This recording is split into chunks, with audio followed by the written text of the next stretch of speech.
Now, we neglected a more complex scenario when we discussed Kazushi from the single leg X. If you kick them in the butt from single leg X or even X guard and they fall forward, a savvier opponent will base their legs wide and actively post on their hands and then just stay there. From single leg X, transfer the inside leg to the inner groin of the primary leg we will designate as inside X. This is sometimes called a shallow hook or a dick post, but we will stick to a common X theme. Sometimes it is necessary to first go to a classic X to extend them away so there is space to align your inside X properly in a leg press position. So recall that you have sent them forward with a kick in the butt and the stiff arm blocking the knee, and to compensate they have gone down instead of backwards. The solution is pretty simple, albeit in retrospect. If they've gone head down, send them up. They've essentially taken the extreme of a wrestler, only more static. Now extend your inside X foot out and up in what we would describe as genitals adjacent. Add your outside leg up and adjacent to the other side of your opponent's junk, ever so gently cradling the package. Secure a grip on the primary ankle and slide across so you are directly underneath. You should now be in range to secure the secondary ankle as well. Using the principles of Kazushi, tilt them one way for the sweep. If you meet resistance, swing them in the other direction to collapse their active posts. This is yet another type of double ankle sweep. Honestly, the hardest part about this sweep is being willing to do it. It's highly effective, especially when the opponent is taller than your legs can reasonably maintain hooks. Just remember, it is junk adjacent and not gas pedaling the genitalia. And since we've all got junk, meet the junk sweep, a Rob Bernanke production.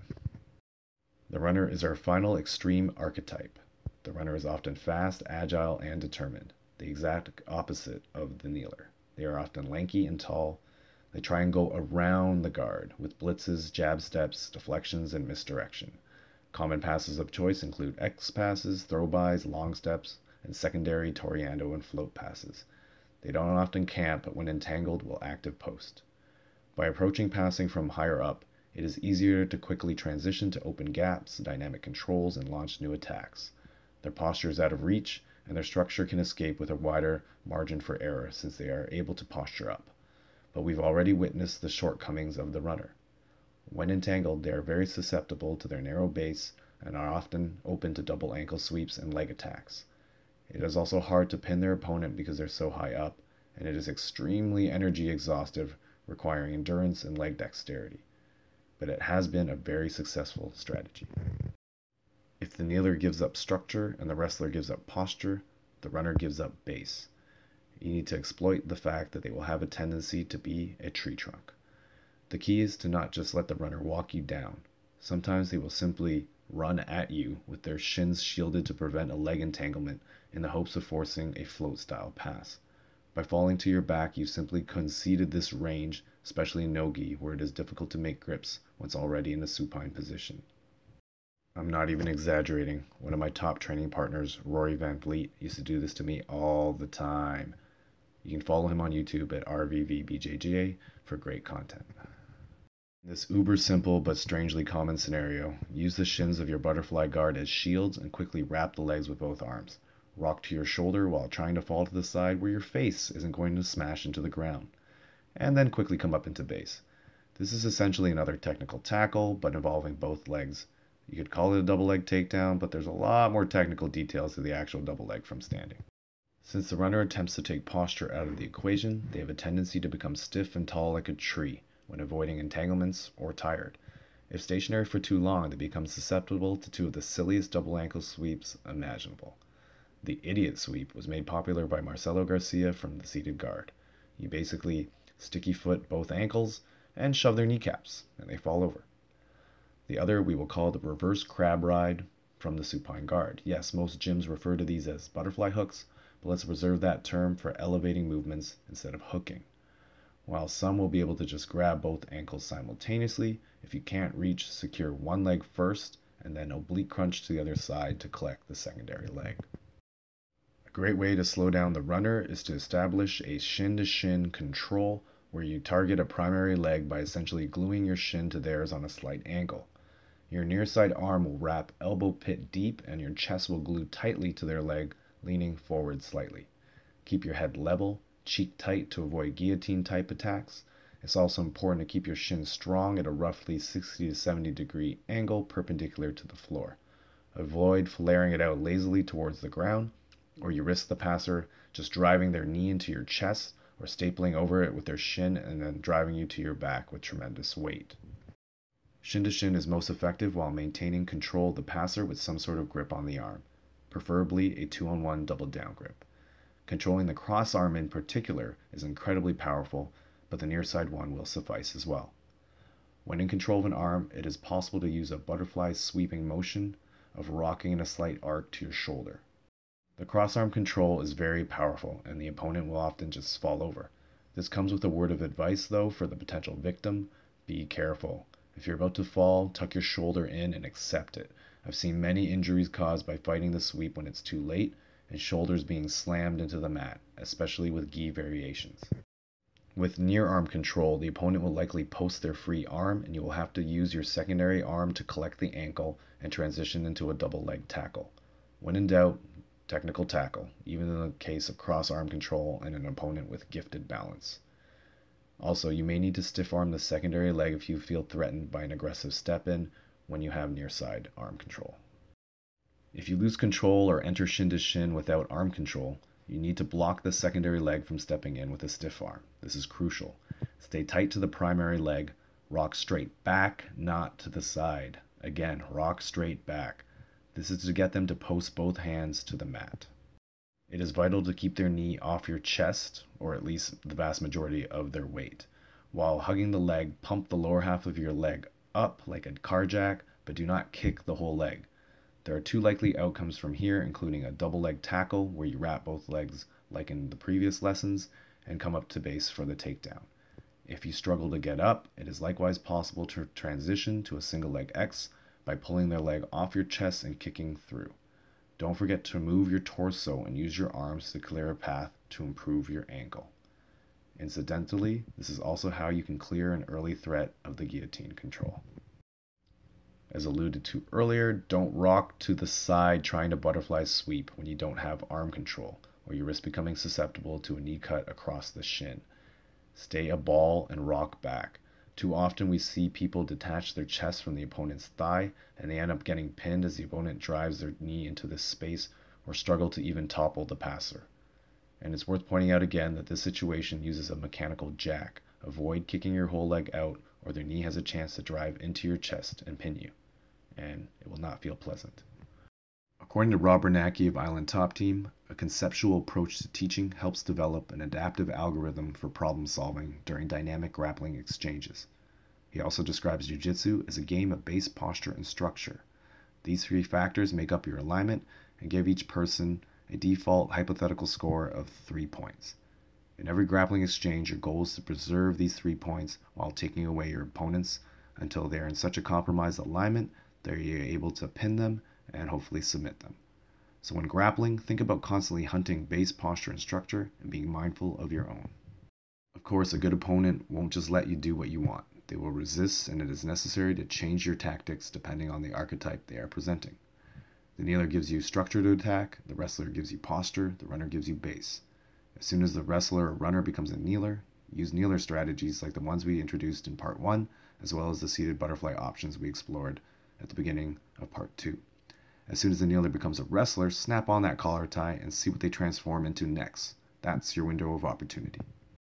Now, if they stand to become a runner, catch them in this transition. Going back to an example from part 1, imagine the guard player has a double up grip on a kneeler bridging strongly and threatening the structure of the passer's arm. The passer suddenly stands up with 3 different responses. In the first case, they stand but their head remains low, meaning their posture is broken, or to make matters worse, they might even drive forward. Just like an extreme case of a wrestler leading with their head, their base is now light. It is then possible to drop out of the bridge and slide further under them to then elevate them up and over you in what is often called an overhead or balloon sweep. This is very similar to the original judo sacrifice throw called the tomonagi. As a bonus, you can remove one of your legs and slightly extend the other to impart rotation and a potential back attack. In the second scenario, the passer stands and backs out, leading with their butt in an attempt to save their structure and posture. Since they're leaving their legs behind, it is possible to latch on with a reverse crab ride for the simple double ankle sweep. The third scenario is very similar, but now the opponent has decided to present a more staggered stance.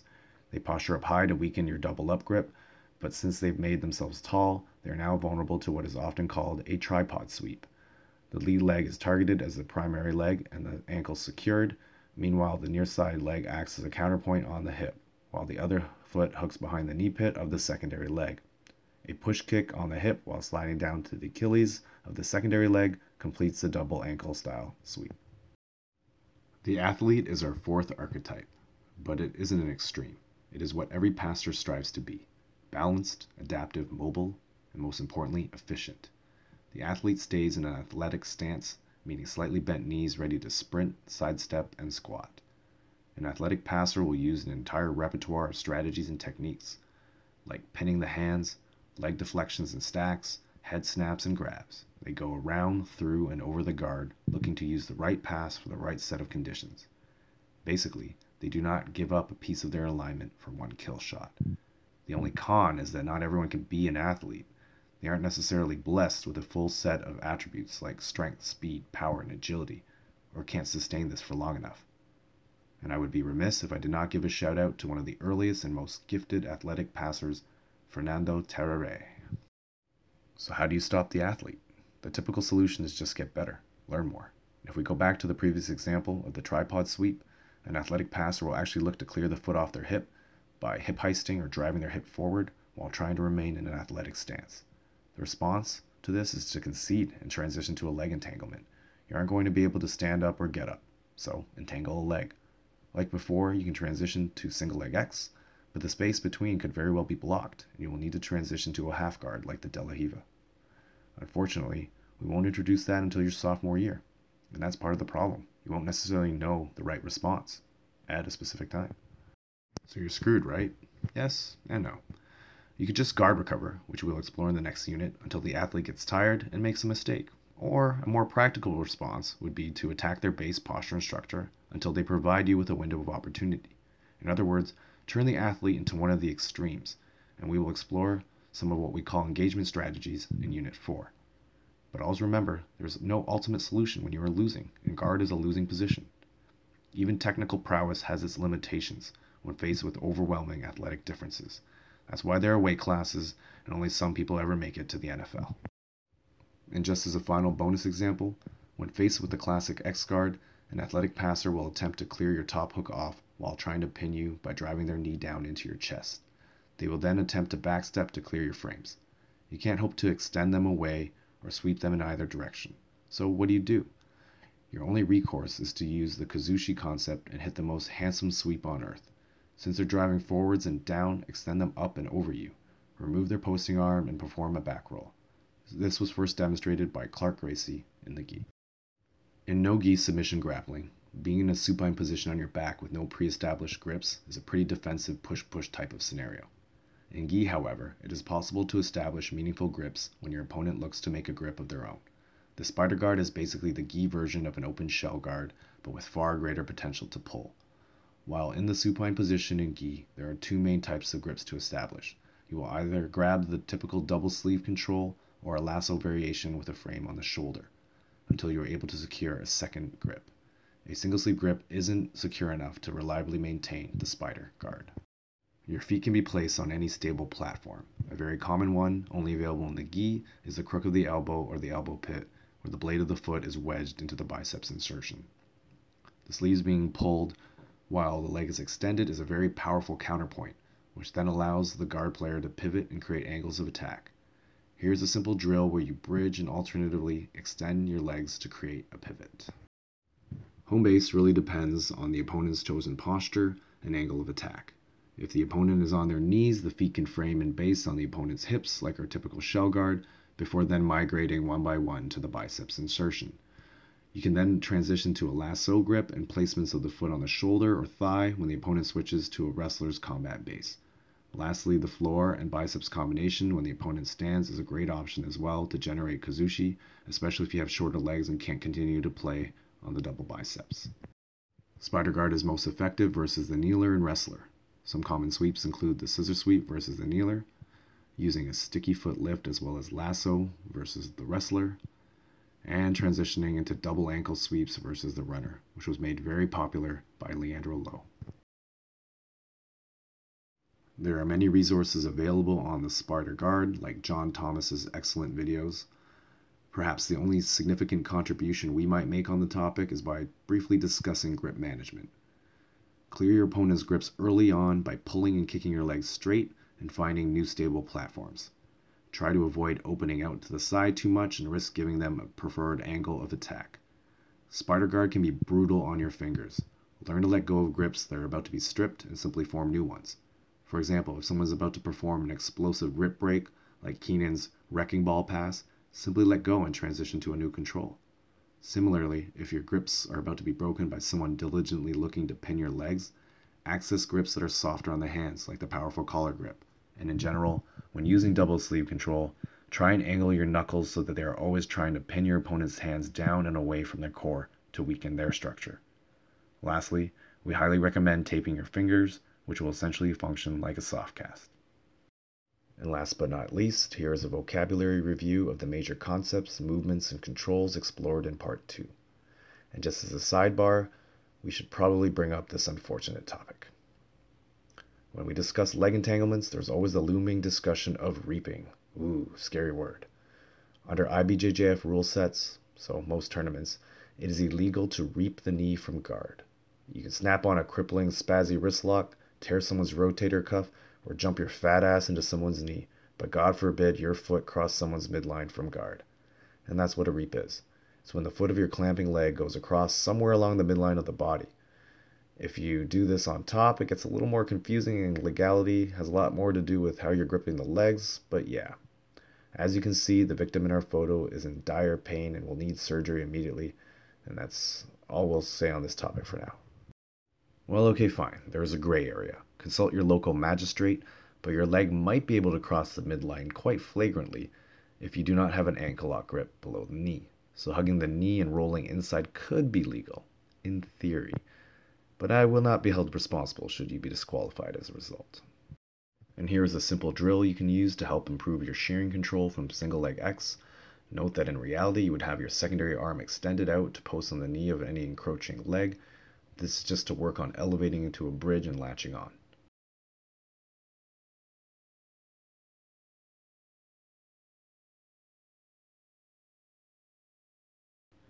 And here's some additional footage of a semi-live drill where the passer is attempting to give the guard player different looks and pressures.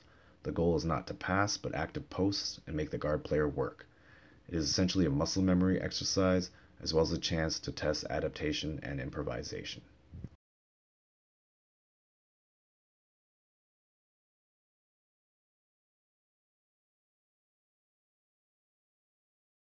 And just to add some transparency into the sport, here's a list of potential requirements in order to pass Unit 1. Just like school, you don't need 100% to pass, but you should be able to demonstrate most of the key components. Perhaps by the end of your senior year, it would be a fair expectation that you have mastered all of these units, but our goal here is to ensure that you know how to play as quickly and as safely as possible. Thank you for being patient on the first leg of our journey while allowing us to go through some growing pains. Foundations of Guard is a very difficult unit to master as well as teach. It is very easy to go down a rabbit hole, but overall we are pleased with the scope we were able to cover. Please tune in for more to come from Grapple University.